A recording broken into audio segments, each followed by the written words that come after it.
Payg'ambarlarning hammalari nima ish qilgan? Qo'y boqishgan.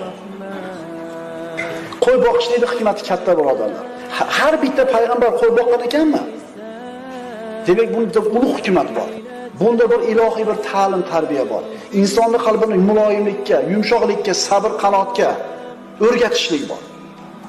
Qo'y boqqan inson birodarlar fikr qilishlikka ko'p vaqti bo'ladi.